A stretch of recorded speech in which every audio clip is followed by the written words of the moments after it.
All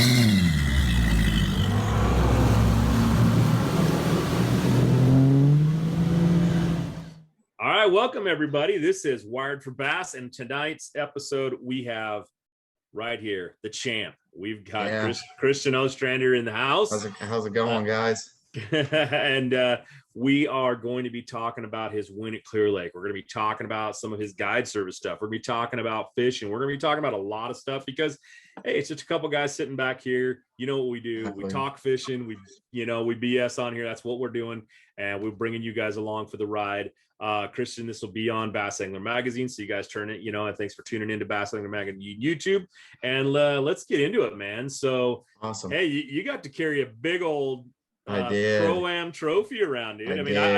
I see your walls are bare right behind you there, so I'm guessing there's some room. Not even in my room. No, I'm not even at my house. So I gotcha.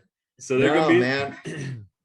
Nah, it was a pretty cool experience. Clear Lake is one of the lakes, like, it's super hit and miss for me. I've actually had quite a bit of tournament success on Clear Lake, and I've got my butt handed to me way more times than anywhere near as many times I've succeeded on that lake. Right. It's just a very challenging place, but when you put the pattern together, it could really come together quick on that lake. There's 5-pounders everywhere, 5-6-pounders everywhere. So, well, I'll tell you, you definitely that final day was that was a hammer. I mean, that was a big hammer down right there. It was crazy. Congratulations on that, because going into it, I had recently fished the Wild West teams, gotcha. And it was 21 pounds won it, for one day. Just under 22. So it was like, it was a good thing. But I mean, to come in with 27, on one day. And what were your first 2 days? So check it out. My first day, I was pretty stoked. I had a good boat draw. I was like, okay, well, I'm gonna get on some juice, and I know there's a bunch of 4 and 5-pounders there. I think I can get 20 before the sun, even gets real high. So the first day I weighed 16. I was bummed, man. I gave it my all. I threw a crankbait for the first 2 hours on some juice. I was like, man, it's gonna happen. I'm gonna catch 4s. And nothing happened. So my first day was just a bomb, and I was pretty in the dumps after the first day. I was like, God, like, nothing happened. What the heck am I going to do tomorrow? And the second day was I had like one of the last boats out, got there real late, didn't even really mess with my rods for the second day. Everything was just, I was going to go fishing, whatever, you know what? And that's usually when I do my best in tournaments. I hate to say it, when I'm just like, I'm prepared, but it's like, I don't even know where I'm going to start. I'm just going to go, I'm just going to drive the boat, start running. And second day was good. I got on a spot. There's a lot of boats there, squeezed in, still kind of far from the boats. And I was watching guys just catching 4s and 5s. And I was like, dang, man, like, whatever. And you know what? The bite for them kind of just turned off. Everyone was kind of worming. And the bite for them, I was watching these guys, and I wasn't catching them. And these guys just started to leave, and it was a good cranking spot as well. And these guys just started to pick up their trolling motors and leave. And so once like 2 or 3 boats left, I got in there, I squeezed in there, made a couple casts of my crankbait. It's a 6XD, is a crawl colored 6XD, and boom, I caught like a 4.5 and a 4, like right off the get-go. Well, like 2 hours in, actually, second day. So, and these boats are leaving. These boats are just gone. Like, there's still big ones there. They're not biting these guys' worms, so they're taking off, So then, boats would come back in on the spot.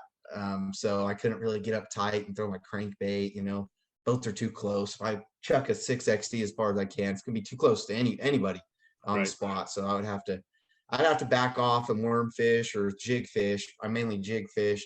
Wasn't getting many bites at all, but they were better fish when I caught them. And that's what would kind of happen. These boats would come in, and then they would finesse fish, and nothing. Even like later in the day, they'd come in and they're catching small ones, and they just kind of bob around for 20 minutes and they leave. And these fish up shallow, no one is even casting to them. I'm talking 5 to like 10 foot of water. That 6XD goes deep, it it will go deep, but I can dredge it still in, 3 foot of water, whatever. I'm not getting snagged. I'm not even reeling it really fast. So it's still hopping these rocks in 3 foot of water.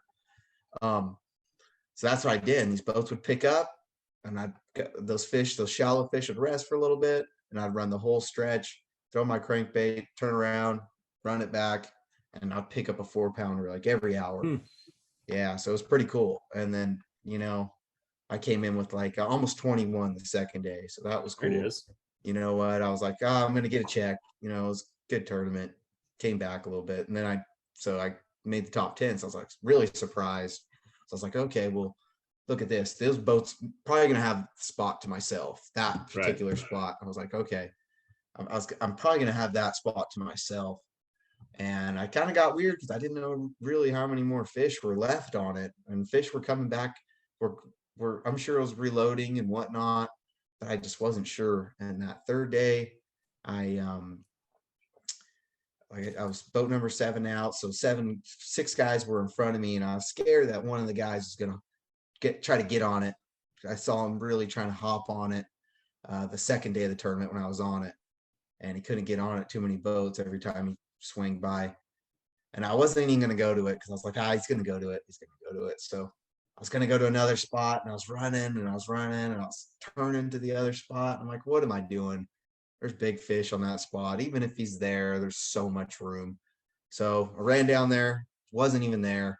I was like, oh my gosh, it could be on fire, Yeah. And like dropped the trolling motor, fired a couple cast around, started getting close to the juice, kind of just trolling motored up, threw my crankbait out there. First spot really on the juice, I caught a 7.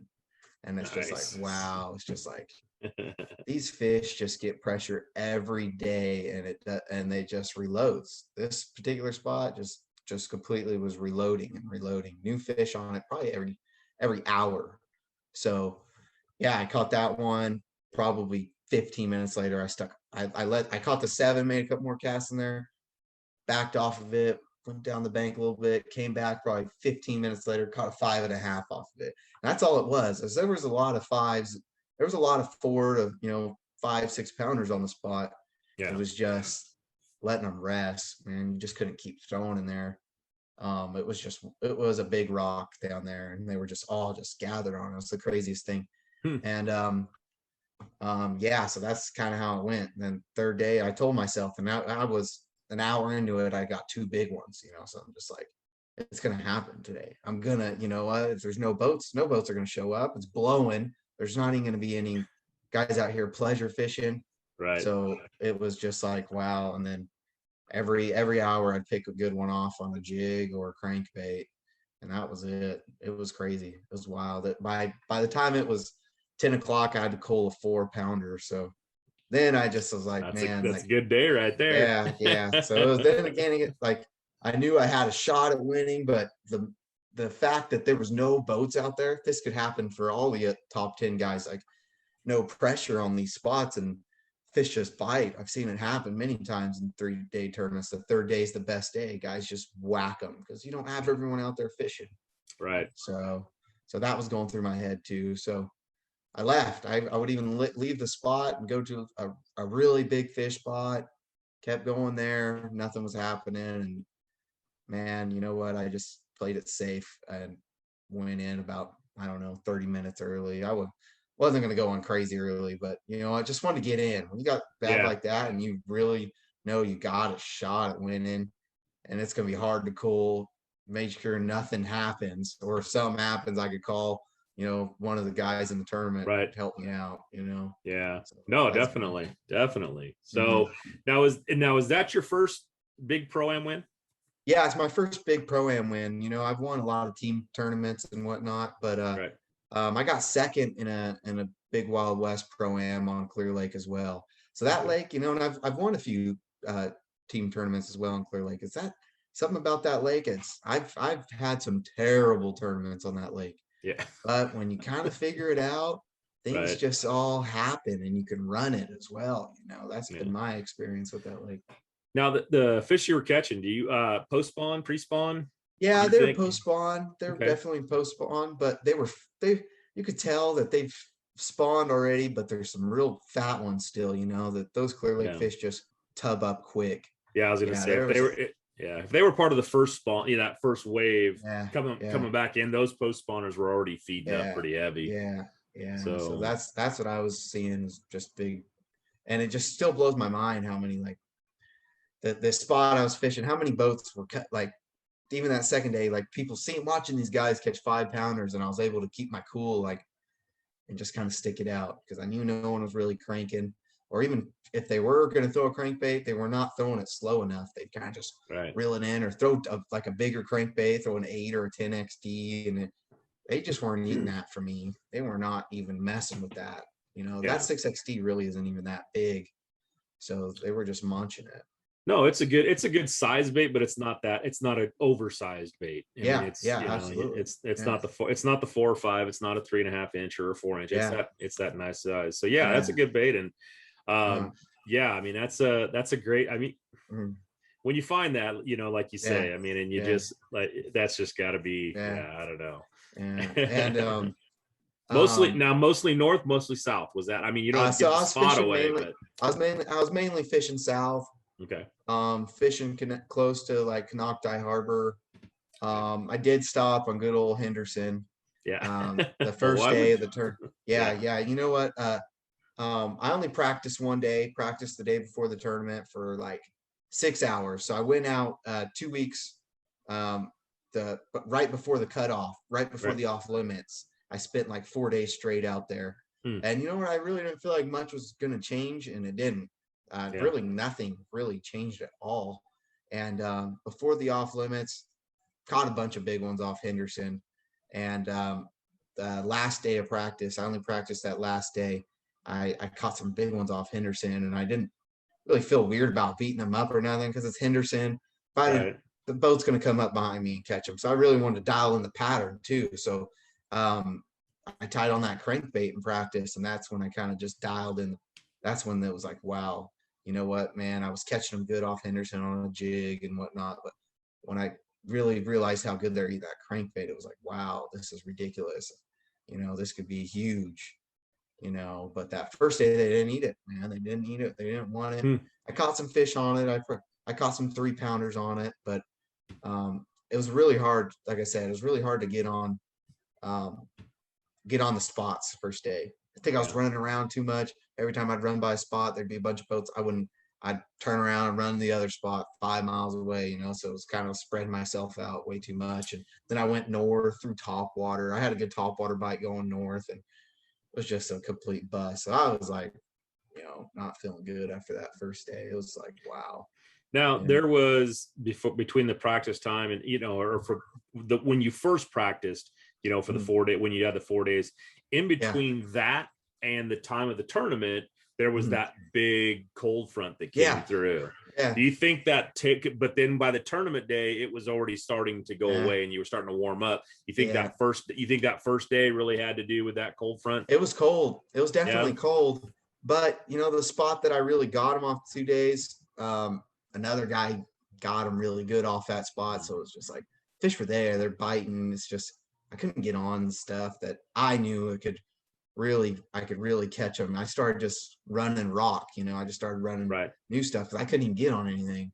And I mean, I was lucky to even catch 16 pounds the first day.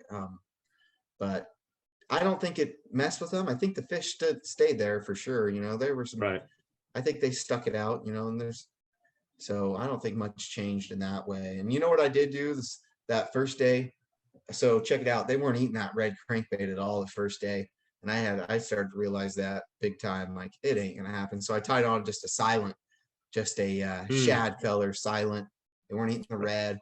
And I caught a couple like threes, like a 3.5 on it. Right. And whatnot. So, but they weren't even, I could catch them real good the second and third day on that red, and they weren't coming off.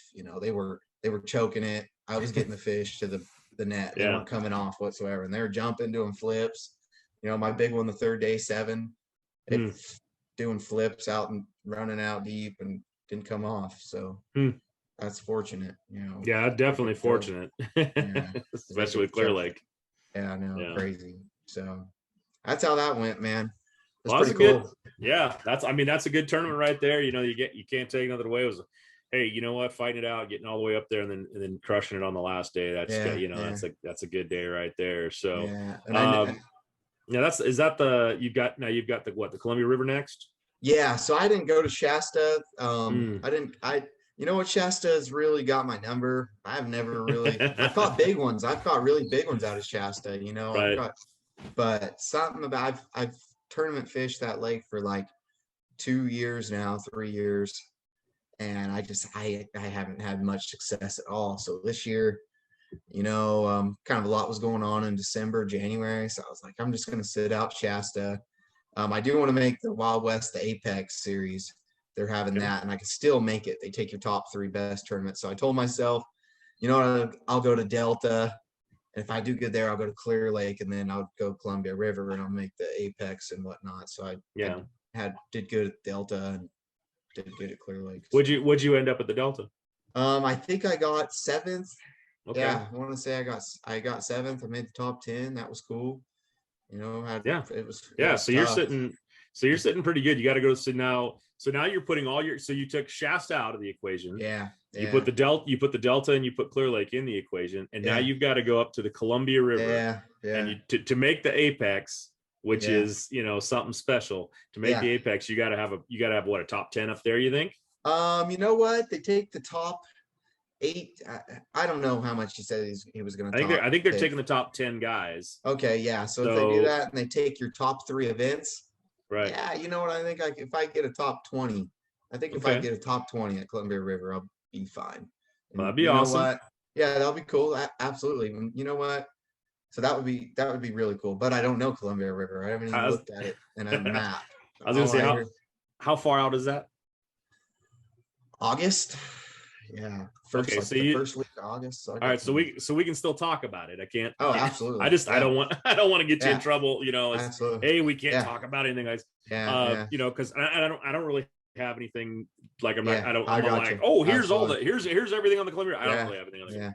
But I just, you know, I wanted to make sure that if we start talking about it, it's not going to get trouble. So because you got the Columbia River coming up. Now here's a waterway that's, you know, mostly smallmouth. It's a current. It is a lot of current, and you got to, you know, you're gonna have to make runs and that sort of thing. So how does that put you in? I mean, you're a largemouth guy, right? Yeah. You know what? I fished a lot of spotted bass and whatnot. I've got some experience with smallies, but I hear it's a good largemouth fishery. You know what? So now the John Day, if you've watched the first Apex this year when they went up there, the John Day has some monster freaking largemouth in it. So so it's mostly known for smallmouth, but there are big largemouth in the Columbia. So it ought to be interesting. Yeah, it'd be fun, you know, to go up there, whatever, you know. And you've never been there before? Never been there. So. Well, I have a lot of friends that have been there, and they love going up there. They say it's one of those, you know, you're not going to get in the truck and drive up there for a day or anything, but it's, you know, but it's definitely a good fishery and should be fun. Should be a lot of fun. So well, good luck with that. I hope you make it. I hope you make the Apex. That'll be pretty cool. Let's talk a little bit about that Apex. You know, here's something, you know, you're a guide here in California. You have, you know, a business with that. Do you have another job besides guiding? No, you're that's just all a guide? I'm doing. Yes. Okay. So you really don't have anything else other than guiding, keeping you here in California. But, you know, if you were to fish like the Toyota Series stuff, or if you were to qualify for something bigger like that, you know, you got to travel across the country all of a sudden. Put up $65,000-$70,000 to go do that. You know, I don't know your financial history or what it is, but you know, is that, you know, having all of a sudden, here's the Apex, and it's this pro event. That's a true pro event here in California. What does that kind of mean to a guy like yourself, you know, that's basing everything here? You know, in absolutely. I think it's pretty cool. You know, that's the goal, is to make that. I think definitely, you know, I think it could blow up for sure. A lot of guys, a lot of really good fishermen are fishing it.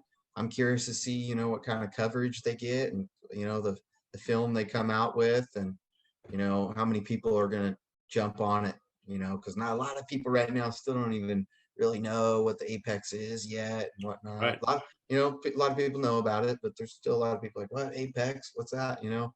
So Yeah. if it goes that route, it can be really cool, you know. Well, And I did an interview with James Watson, the last one we just put up, and it yeah, was, you know, it's like, hey, I don't know anything. What Apex? I yeah, never heard of it, yeah, that sort of thing. yeah, But you know, it's one of those things that you've got to, you know, it's something for the yeah, West.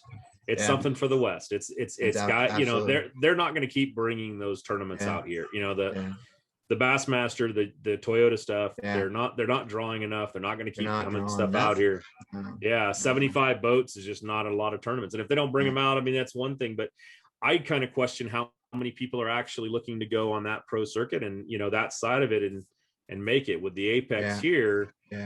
I think there's gonna be a lot more guys like yourself that are grinding for that. You know, that it's like, Mhm. hey, I'd rather make the Apex than have to travel Yeah, to these lakes that I know nothing about, you know. absolutely. And that would be cool. That's always been my goal in life, is to try to fish back there, you know, Right. and whatnot. And I'll be honest with you. So 2019, I had a killer year, team fishing, pro am fishing.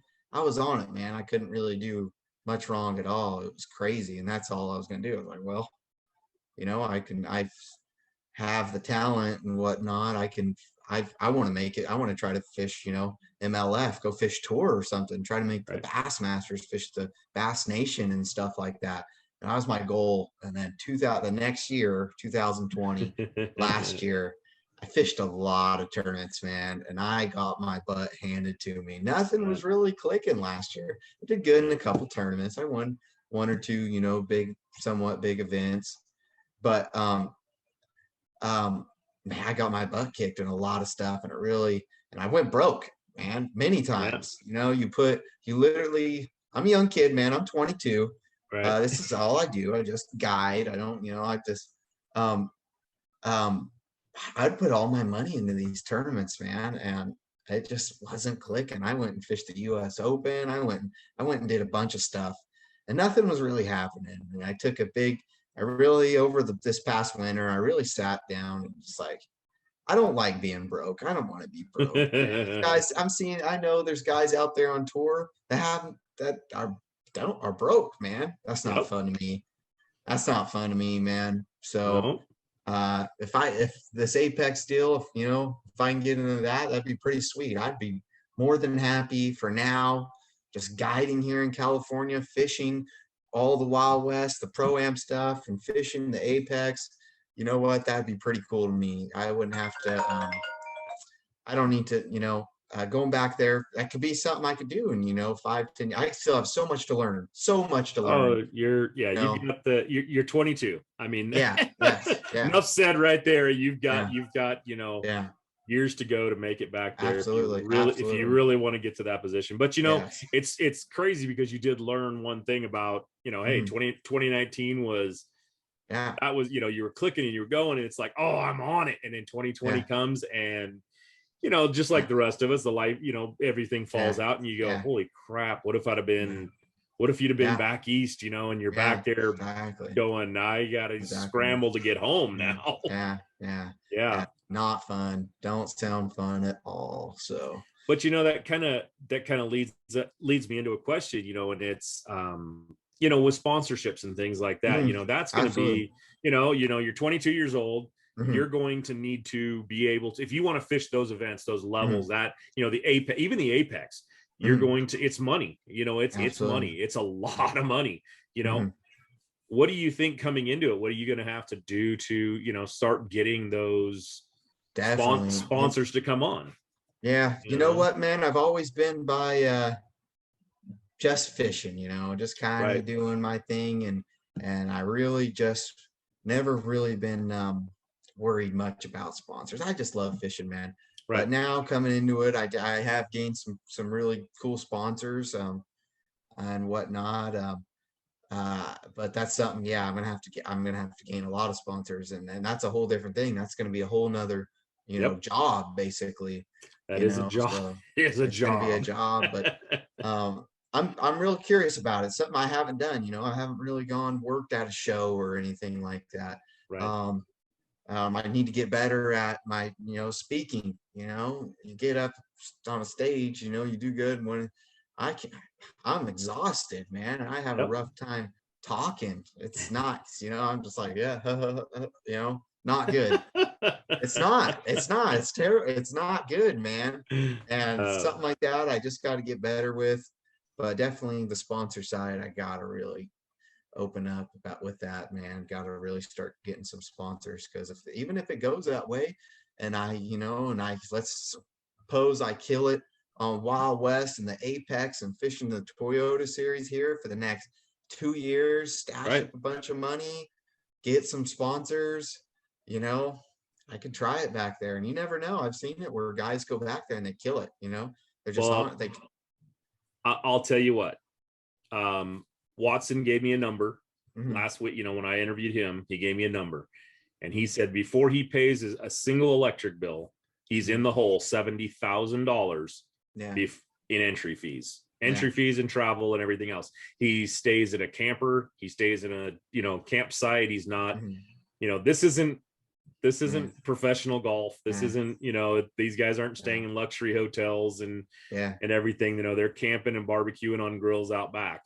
So think about $70,000 to just start back there fishing on lakes that you've never seen. It sure gives you that.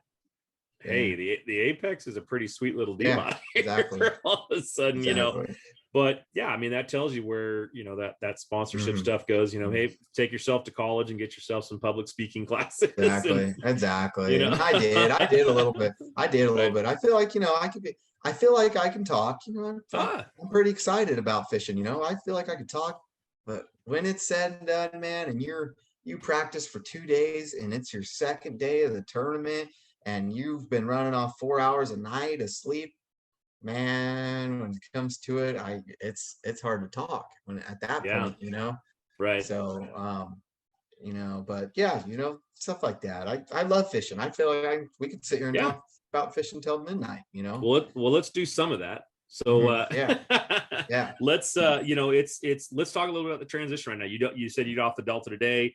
I was on the Delta recently too. We've seen some of that stuff. The California Deltas.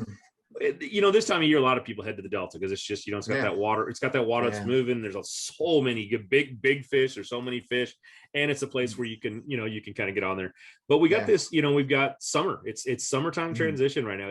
We're going from the the spring to summer. Give us give us maybe your top 3 or 4 baits that you use and what you're kind of looking for fishing. I don't want to say, you can't compare the Delta to everywhere else, but you can in different lakes and everything. What's your go-to right now for this summer transition? Right now, June's always been somewhat good for me. I really like June. Post spawners, obviously. We did even catch, it's June. We did see a 6 today on a bed. We did catch like a 3 today on a bed. These Delta fish are crazy. They're a different breed of fish. They're still bad fish out there. But you know what, man? June's always been, a crazy post spawn. I can fish really, really fast in June. Big thing always, a chatterbait. Like I like to throw this in June. It's always been like a black and blue. I've been even like a black and blue with like a big green trailer, a big red chatterbait with a green trailer. Chatterbaits. The chatterbaits I throw sometimes don't even look all that appealing. It's just like, but it's what I've had a ton of success on. It's like, okay, this is what they ate for me after June the past couple of years. Chatterbait, I'll be honest with you, today they were on a spook, man. We threw a whopper plopper, we threw a buzz bait. You know what? And they just weren't really chasing today. We didn't have wind. We had a really slow tide.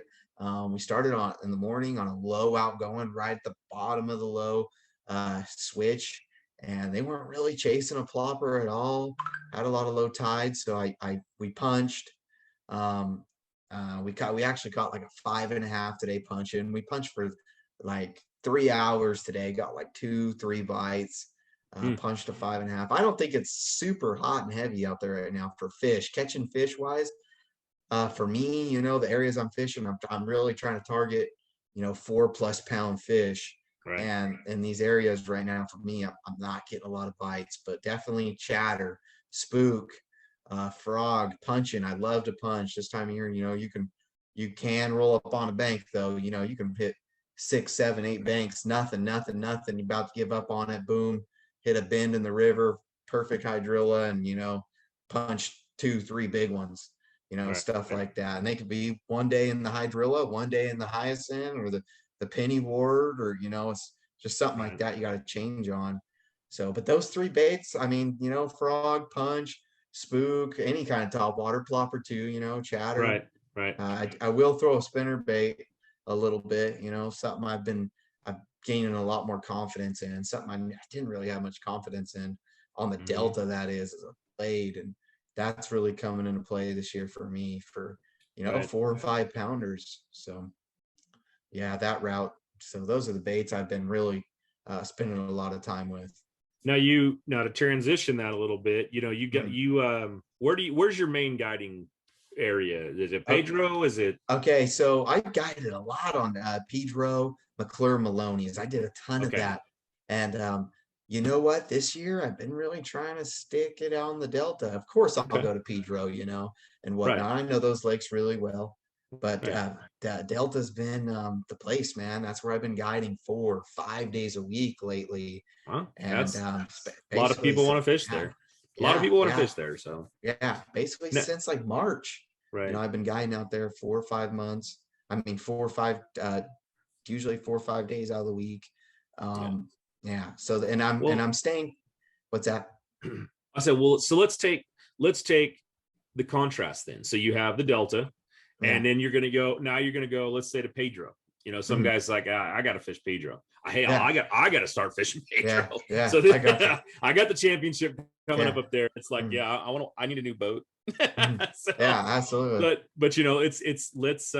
let's transition from a body of water, like, so you just had Clear Lake, and you're throwing crankbaits, you're throwing things like Yeah. that. You go to the Delta, you're throwing, I'm hearing a lot of reaction. You go to Yeah. Pedro. Now, is that going to fish the same way this time of year? Are you throwing a lot of reaction baits there? Is that just, hey, it's summer, we're throwing nothing but this reaction? So, yeah, I got you. Pedro, I have to change out like all my usually reels. I got some spare reels for like lakes and stuff. Right. And I gotta have 12-pound line on a lot of stuff there, 2 top water rods, 2, 3 spinning rods. And Pedro has changed. It changes through years that we have droughts. Like we didn't get a lot of water the past 2 years, so No.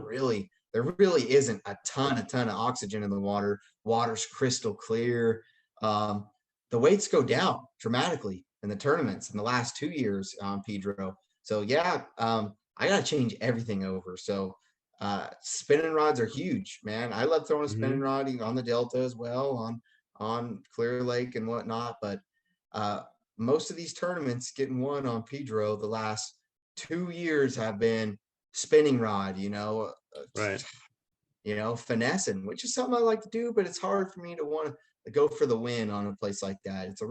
Pedro is a numbers game when you're starting to throw a spinning rod, you're not, Right. it's hard to really concentrate on big ones. But that's basically how Pedro's been fishing. This time of year, though, you can't throw a top water. Don't be wrong, you can catch one big one on a glide bait or whatnot.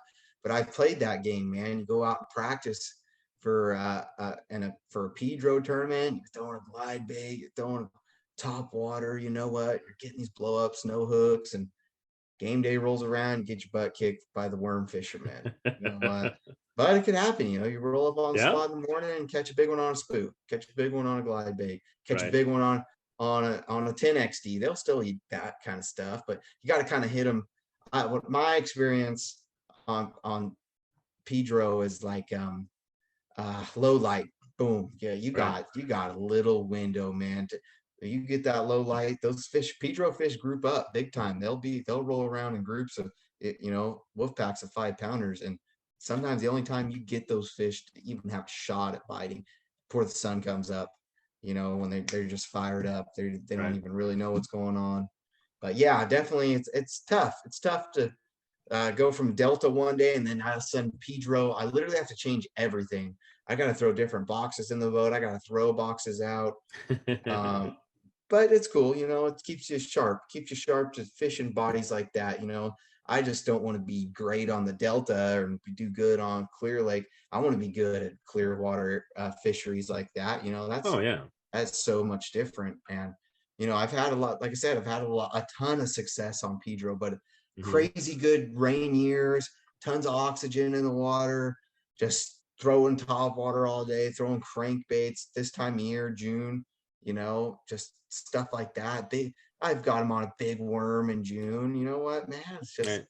You get that clear water like this, and dropping water too. Usually June on Pedro, usually the water kind of stables out, and they'll just dump water out of the lake, and makes it, the fish just get it. I really feel like the big ones, when they start dumping that water, they go out and they suspend, and they just don't feel comfortable being near the bank.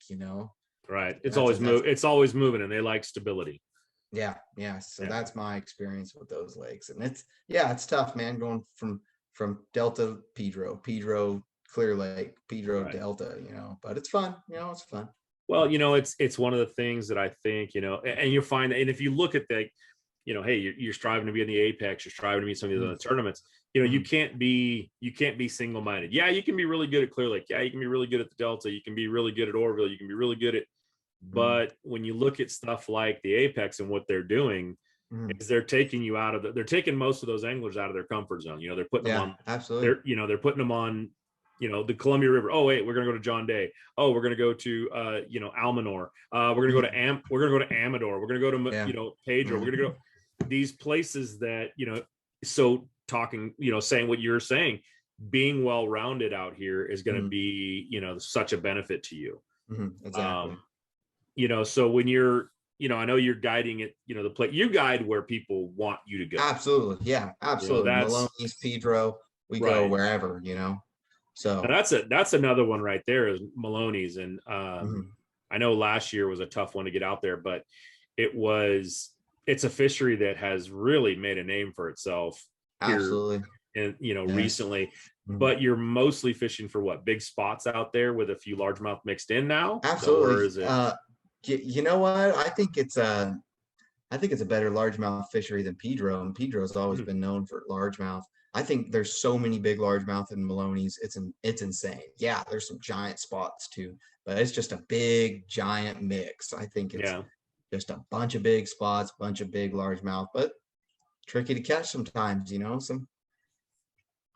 Now does Pedro have kokanee in it? Yeah, it does actually. It's got some kokanee in it. Yes, it does. Yeah, because I know that's one of the big things that they started doing at Maloney's was they started that kokanee program out there, and people have been talking about how it's they cut off the trout plants there for like 5 years or something, or 6 years. And then all of a sudden they started getting that kokanee built up in there, and I think now they're doing the trout plants again. So they've got that's going to be a heck of that's going to be a heck of a fishery going into the future. And if we ever get water again in California, it ought to be real interesting, right? Yeah, no kidding. It just seems like that though, when you get a crazy couple years drought, and then that first year you get a bunch of water, man, pops off. All these big fish start showing up again. Don't be wrong, you can catch them right now, but it just goes wild when you get a crazy good rain year. Big ones just start showing up, Yeah. But well, they, like you said, they start following that bank to where now they've got a bank that's rising. That's rising. And they don't mind it. They don't mind the rising water nearly as much, right? Yeah. So absolutely. And you know what? Something that you just said is they stopped stocking trout and kokanee on Pedro and Maloney's for a long time, man, and it was just weird. You guys would still catch big ones on a swim bait and whatnot, but it was just, you didn't see a lot of toads like 10 plus. And the last couple years when they started planting again, you're seeing 10s. You're hearing guys catching 10s at Pedro, catching 10s at Maloney's, stuff like that. But yeah, it's crazy. It's not rare for those fish to see a trout now. Yeah. In that 5 or 6 years when they're not seeing that bait going, they're not seeing that fish in the water. It's like this, here comes a Huddleston swimming by, and they're like, yeah, "The hell's that doing?" yeah, exactly. Now they're seeing them all the time, and they're like, "Oh yeah, Yeah, well that's just another one of them." Whoop, we eat yeah, it, but boom, boom. That's how yeah, it goes and sometimes. it does fill them up. It makes them a bigger fish. You get a big. Hmm. I mean, look at lakes like Bullard's Bar. I mean, that's just ridiculous because that's all they do is eat kokanee up there. There ain't Hmm. hardly anything else in the water for them to eat. Yeah, yeah, I got you. So, but yeah, it's and we talk about summer, and we've got fall. Most of the tournaments are over right now. I mean, there's a few, like you said, you've got one more at the Columbia River, and then kind of nothing. MLF will be at the Delta in right, August. Yeah. But you know what? That whole 6-hour deal too, that's something that really not a big fan of, man. 6 hours, I just like really feel rushed, especially on the Delta, man. It's just a big place, and you got 6 hours. Noon comes quick. Oh yeah. So and so does and it's those tides don't. Mm-hmm. Those don't wait around. Yeah, exactly. They don't. You can't speed that tide up or slow it down. Yeah, talking a little bit about the Delta real quick too, is they just put, and I didn't even realize they had done it, but I just found out they did it. But they put in some blockades. I saw that. They cut off some water. Is that you think that's been affecting anything? I noticed when I was out there last weekend, and I noticed that there was some areas where, man, that was ripping through there, that tide when it came on. Yeah, I haven't really noticed that quite yet. You haven't noticed it at all yet?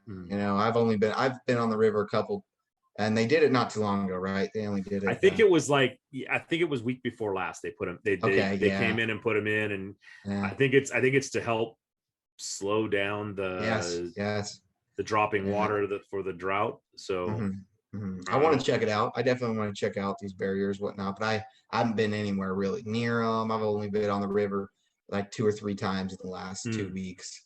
Yeah. So, pre-fishing for Clear Lake and everything makes sense. Getting ready to go up there. So, but yeah, so I mean, we've got some stuff coming up. What are you gonna, do you start doing some night guiding? Do you start with this heat coming up and everything like that? I'll be honest, I don't really guide much at night, but the big thing is getting on the water really, really early. I'm talking. Okay. So like today, my trip, we met at 4:45. Awesome, man. Great. We caught some really nice fish. We didn't catch a lot of fish today. We did catch some fish over 5, and we're off the water. My guy today wanted to be off at noon. We fish till whenever. Heat's the sun. The heat don't bother me. Right. So when I go on these trips, we usually fish 9 or more hours. Right. I don't really cut it off at any time. I love fishing, man. You get me out there on the water. It's not like an 8 hours. Oh, we're done. It's we go fishing. Fishing. So that's something. Get out early. You get out there at 5 and fish till 2, maybe 3 o'clock. So that's basically what I'm still going to be doing. And Delta, sometimes you get a breeze out there. It ain't killer hot. Right. Weekdays are awesome. Don't got tons of boats out there. So that's been huge for me. Like today's great. Today was wonderful. You don't got a lot of boats out there. You don't have any cigar boats racing around past No. I mean, it's crazy. So that weekend deal, it's something else. And I do guide on the weekends a lot. I get a lot of guys wanting trips on the weekends, and you go out there, and sometimes, that water, that all that boat traffic, sometimes it helps. It makes areas muddy, and crawdads come out of their barrows when water like that gets muddy, and bike turns on. Seen it happen tons of times on the Delta. So you're just trying to take advantage of everything. If I got to be out there on the weekend, awesome, let's go do it. So, but like I said, man, mainly been guiding on the river. So have you been finding that your early morning bite has been pretty key to catching the better fish? You know what? This year's been a roller coaster with that. 100% moon phase and whatnot. This year has been the most I've seen it. Like I've had weeks straight with a morning, nothing happens at all. Nothing happens whatsoever. You could throw top water. You're better off throwing a Cinco. You're better off punching right off the get-go in the morning. They just haven't been biting these reaction baits as good. Sometimes, and then some weeks, the morning bite's good. You get on some chatterfish, get on, some topwater fish. And everything's, square bill, you get a high tide, those post spawners, you know, they eat a square bill really good sometimes too. That's another thing I didn't mention. June could be great with a square bill. Big tide, a little bit of wind for early in the morning, hides that Right. square bill a little bit. Um, uh, just stuff like that, you know. Some mornings killer, That's it. sometimes afternoon, boom, man, that bite turns on about 10 o'clock, stuff like that. Mostly craw patterns when Mostly you're been throwing that crank craw. button. Okay. Yeah, mostly everything Delta has been relating to bluegill and crawfish. Now, okay. Yeah, Now you said Senko. So let's do the question. yeah. Wacky Texas. You know what? I'm crazy about wacky. I'm Okay. crazy about if I'm gonna. I think there's an art to throwing a Cinco. I don't care what anyone says. Cinco's a killer bait. Yeah. Cinco's a wonderful bait. Um, I really like to throw it wacky, but I've seen it to where the guy in the back of my boat throwing Texas and is catching them a little better. So you got to change it up, do it. But you're picking a lot of grass. I do not like a weedless wacky hook. I've not Okay. found one that I can even tie on. I've seen so many giant fish on the Delta lost with a weedless wacky hook. It's just Well, insane. then let us know right here. What's your go-to hook? I throw an owner mosquito, Okay. a one-aught owner mosquito. I will throw a ring on it, a six Five. inch. I was gonna say 5 or 6. Yeah, Yeah. a six 6 inch. inch. Yeah. So I have caught a ton of 5+ pound fish this year on a 5 and messed around with some other worms on a spinning rod. You know what? Mm-hmm. Delta, you don't think about it, man. But in Wild West this year when I made a top 10 in the Pro Am, I caught an 860 on a spinning rod with 10-pound line, giant fish, you know, very long cast. And I don't even think that fish was on a bed. I think I saw a bunch of big fish cruising over the grass the day before, went there last minute before weigh-in, fired a worm over there and caught one, you know, stuff like that. On Stuff where a Now, was it just a wacky rigged, or was it it was a drop wacky, shot, or it oh, it was was a wacky rigged? wacky worm. It was a Just wacky worm. Um, you know, stuff like that where she threw a regular Senko 15-pound line, 6 inch, 5 inch. I don't even know if they bite it, man. A worm I have right. been playing with a lot this year is a flick shake worm. It's been a Okay. great worm. I've been messing around with trick worms a lot. Those are killer worms. I used to throw a lot back in the day, kind of getting back into it. And they're Yeah. killer worms. They catch big fish. When there's times and it's dead calm on the Delta, Yeah. you gotta have these little tricks when it's just hard to catch them when it's dead Yeah. calm. They're not eating the punch. They're not eating the top water. Right. Obviously, probably not gonna eat your chatterbait. You know. I got to tell you, at 22, saying back in the day is just hilarious to me. I Yeah. just, Hey, I've been fishing the Delta hard, probably yeah, 7-8 years, man. I've been fishing yeah, it hard, and I used to do a that's lot more. good. No, it's Yeah, a yeah, yeah, yeah, it's good to see. No, I absolutely love seeing the young guys come up, and yeah. you I guys, got you.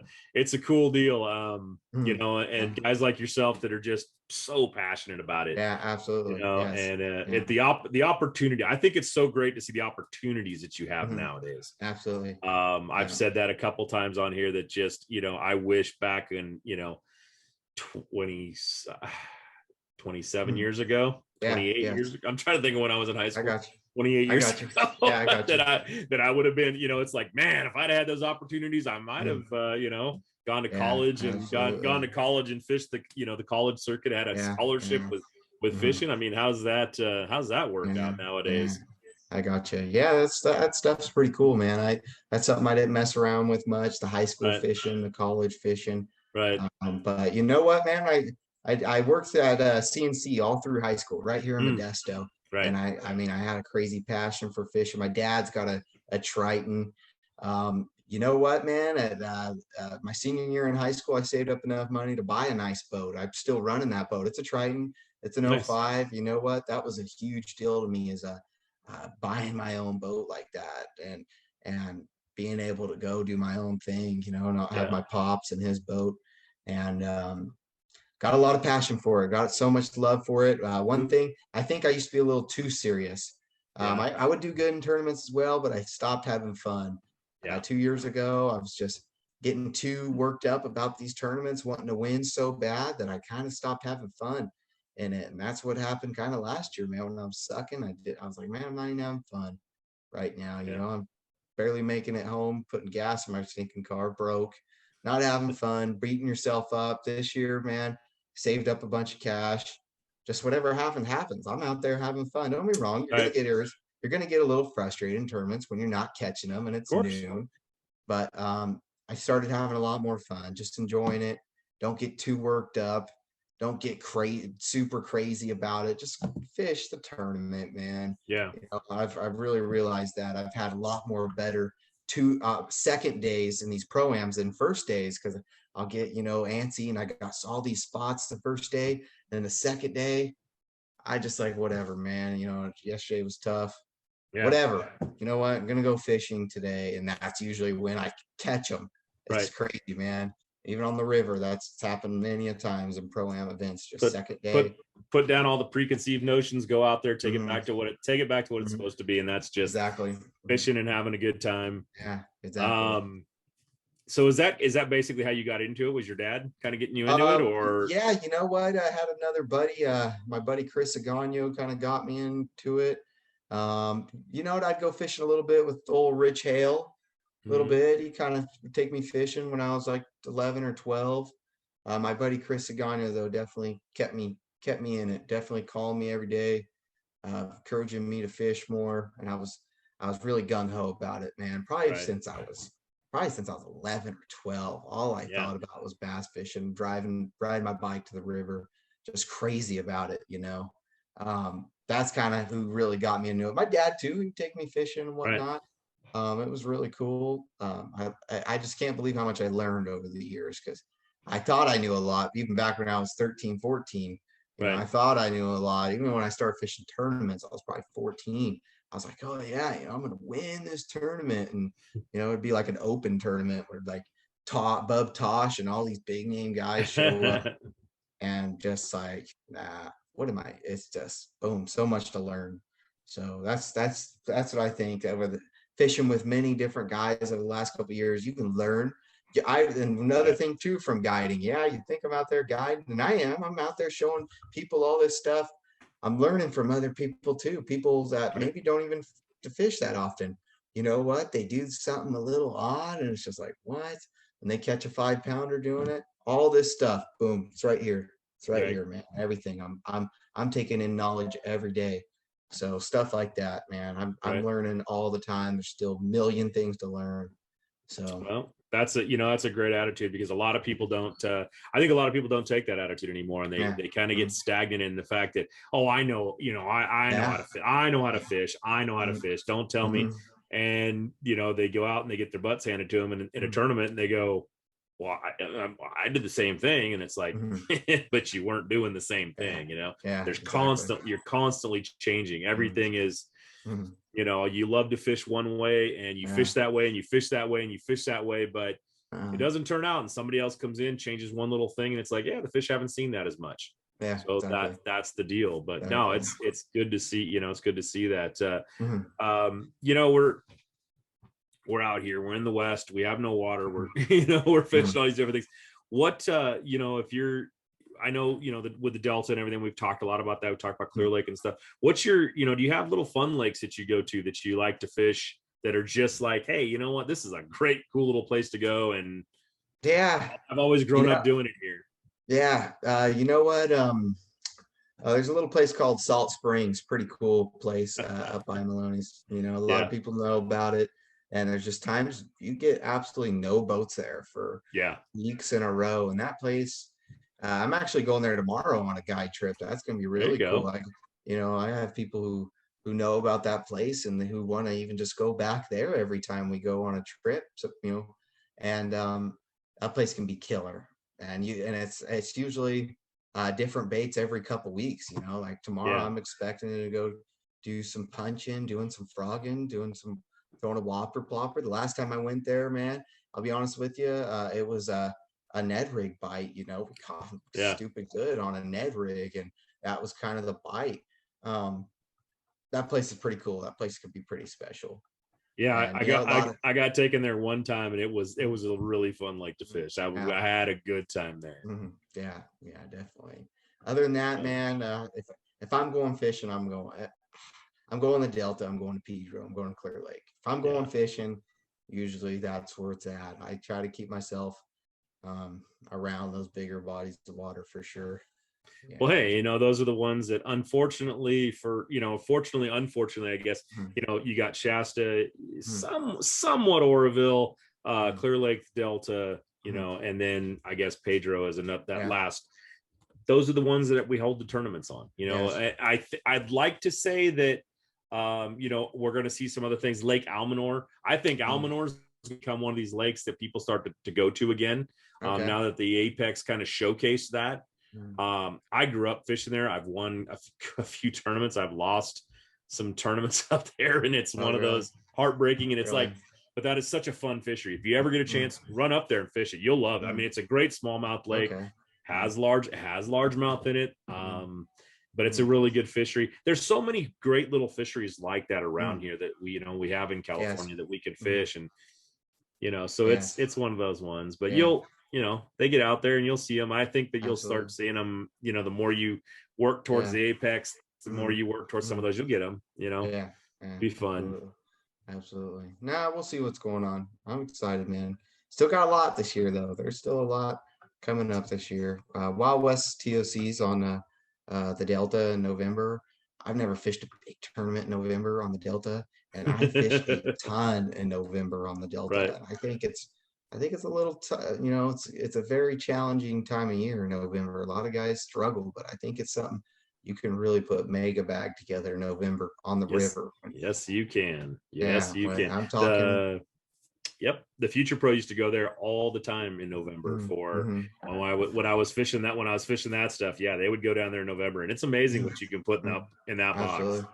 Yes, absolutely. It's crazy. So and it's some Novembers, man, you can see it, man. 12, 13 pounds is sometimes a good weight in November on the Delta. And then guys, all of a sudden you get 2-3 guys just over 20. And it's just, it's something I think it really is pattern specific in November, and finding these areas where something I didn't really know a lot about the Deltas, but a lot of bait fish, man. Hey, that river has a lot of bait fish, and that's something I really didn't understand much of that place. And I think even the last couple years it has a lot more bait fish in it in the last couple falls.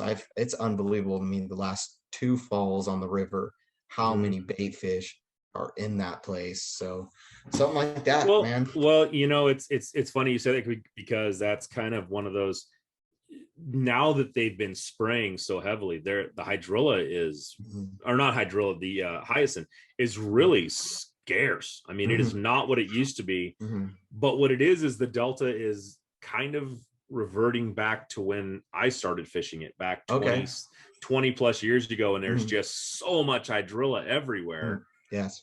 The only thing that's kind of been different that I've noticed about it is that the hydrilla is really thick. It's not so usually when we get those higher waters, it comes in and it moves that silt around, takes some of that seed out of there, and what you get are these clumpy, you get clumps of hydrilla, and then the grass, the cheese mat grows over the top of that, and you've got clumps of hydrilla with cheese mat over the top, so you got holes in it. So when you go to fish that frog, or you go to punch those mats, you've got little isolated areas. Right now you go out there and you've been out there a lot. You see it. It's just huge mats of hydrilla. It's like, how do you try to cover that much water in hydrilla punching? Exactly. And that's a lot of thing too, is understanding which hydrilla to punch, which cheese mats have those holes, stuff like that. There's banks on that Delta right now. Hydrilla is so matted over and just grows in a big straight line where it doesn't even look like a fish would even want to be under there. And you flip it and you just, for the heck of it, just go down it for a little bit, and you don't get bites, man. And then you roll up on a bank and just clumpy, like you're saying, man. Perfect little canopies, where they can live under, and a lot more crawdads. Maybe the crawdads like to be in that kind of stuff a lot more. Bluegill swimming around, right? Stuff like that, Well, crazy. And like you talk about with the bait fish, but now the bait fish are more readily available rather than just being so far under that hyacinth. When they had that hyacinth to be under, You know, Mhm. you can't get there. You could only Mhm. punch it. There's no other way to Yeah, fish it. Well, now with that absolutely. hyacinth pretty much gone, you know, I Mhm. see clumps of it here and there, but Mhm. not nearly That's what it a was 5 years yeah. ago. Yeah, and in a way, I kind of always try to look at things as an advantage, but Sure. not as much hyacinth now. You find little patches, money in the bank. That could be good. You find a bunch of patches that you don't catch them in. Okay, you can kind of eliminate that. And I really believe all this spraying, I'm getting I'm looking at it as I'm looking at more of a positive side. I Sure. understand spraying's a bad thing. They're killing the grass. They're putting chemicals in the water. You could see fish kind of, been messed up. You've seen weights go down over the years, but now I really think in the last 2 years, it's coming back to life. The fish are adapting to it. Big bass, I think these 5+ pound fish, they're adapting to this. They know sometimes what's coming. They've been through it before. They understand that they got to leave the area for maybe, a little while, their home for a little while. And Yeah. you know what? The chemicals in the water leaves, they're going to get back in those areas, it, all the bait, Right. crawdads get back in there. Everything kind of cycles, and these fish are getting used to it. I definitely think the river's still good, man. A bunch of big fish in there. You know what every guy says about these sea lions and all that? Sea lions suck, Yep. but I'm out there a lot. I think sea lions like to eat other stuff than just bass. Oh, I get in these areas. they eat You know, tons of carp. They eat tons of striper. yes, they eat I gotta say, yes, I honestly see them eat way more way yeah. more carp than I see them eating. Carp, yes, yes, absolutely. Carp and catfish. They eat Yeah. carp. They love catfish. Don't be wrong. They're eating big bass. It sucks. You know what? Thank God in the Delta we really don't have a lot of people out there catching, eating these big giant fish. Right. I think the Delta's still phenomenal. It's just a lot more challenging now with all this Sure. spraying and stuff. You really got to understand, where you need to be fishing, and that's where a lot of these guys are coming out on ahead on top in these tournaments because they know what to They've do, made what well, to change. they've made the adjustments, Mhm. and that's Yeah, it. yeah, This is a sport of adjustments. yeah, And if you don't make adjustments, mhm, you don't get to play this yeah, sport. yeah, absolutely, You get to be one of yeah, those people that helps donate to the cause. absolutely, yeah. Crazy, So, crazy. That's what I uh, think about it, man. good. Yeah, Yeah, no, I mean, yeah, I agree with you on most of that. I think it's like you said, the chemicals are bad. I get that part. I get the whole mhm, thing, but you look at Clear Lake and everybody was going up in arms about Clear Lake and the way they were spraying and the way they were, how aggressively they did it and how wrong they did it. And don't get me mhm, wrong, they did it wrong in a couple days, and it had some die off, which mhm, wasn't supposed to happen. But when you go back there now and there's water in the last few years, we had that flooding, and then you come in and you look at it and you go, I don't know, that fishery's doing pretty good right now. mhm, That's a mhm, heck that thing bounced back pretty dang mhm. good. Yeah, And you can say what you want about catch and release, but somebody has to take something out of it. yeah, absolutely. Otherwise the fish just don't, Mhm, mhm, there's not always enough food. mhm. Yeah, I So, got you. but yeah, Yeah, so yeah.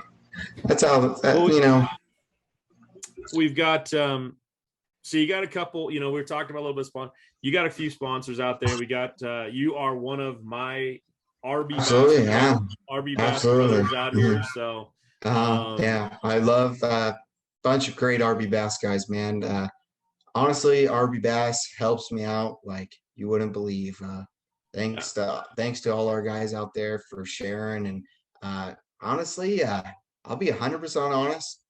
I don't think I would have as much guiding success if it wasn't for RB Bass and them sharing my reports and having all these great guys being able to share my stuff. If it wasn't for that, I don't think, and then bringing me on to the team, I don't yeah, think my guiding would be as popular. And I love to make reports, man. I've had a lot of people tell me in the last year, you know what, hey, man, keep up the reports. I really enjoy reading those and whatnot, and seeing the pictures and me being out there, stuff like that, anything for RB Bass. man, I would like to get more involved too, and help out all these guys who help me out as much as I can as well, you know. Yeah, it's a good group of guys out here. We try, they're trying, we have our hiccups. We, some things happen here and there, but for the most part, it's a positive bunch of guys that are out here trying to, make a difference and an impact on the sport. We've had, Austin Wilson coming out of there, yourself, guy. I mean, that's 2 big events right there. I mean, an Apex win and a Wild West win. Ron Howe's out there. He's been doing really well. We've had a bunch of guys, Ryan Hall, Chris, a lot of guys doing really well out there. And, it's been super fun being a part of this group too. And I've been with him for a very long time now, but this is, it's fun. You got, and who's your other, you got Bass Brigade? Is that what it was? Yeah. You know what? I became really close with all the Bass Brigade guys. My mechanic, my boat mechanic, he owns a little bit of Bass Brigade. My car mechanic, Bass Brigade, and Sunset Automotive here in Modesto. It's a big company, and it's kind of one big shop. We got all the Bass Brigade stuff in there, and it's a huge automotive shop as well. So you know what? They've, over the last year or two, man, they've helped me out big time. There was a time this year in January, I literally blew up my Optimax, my Mercury Optimax. And my mechanic put another Optimax on my boat that day. Stuff like that, man, for I could guide and stuff. That's stuff like that. It's a big deal, man. Literally putting another motor on for me that day. Right. And Jerry Johnson and would go 100% out of the way for me any day to get me on the water. And and a lot of guys that's who they go to for boat mechanic stuff. And that guy's phenomenal. And Tay down there at Sunset Automotive does great stuff for me with giving me gear and getting my car in, because I got an old beater Tahoe, man. You know what? I don't like payments. I don't want a new truck, stuff like that. They help me out. So awesome, man. Yeah, check them out. They're there in Modesto. So okay. Before we wrap up, why don't you give us your guide service? How people get a hold of you? How people get on there? Okay. I'll be honest, I do not have a website. I need to get a website going. Okay. Something I haven't really got around to. Facebook, you guys can friend me there on Facebook, follow my fishing page on Facebook, message me through there, Instagram, message me on Instagram, my phone number's 209-648-3778. Text me, call me. I'll get back to you if I don't call you back right then and there, man. It's and that's all I want to do, man. If I can guide the rest of my life in fish tournaments, I'd be more than happy. I love it. I love teaching people and you know what, everything's changing as well, and I'm out there learning as well. Yeah, I'm in tune with the fish when we go out and fish, but I'm still there learning as well.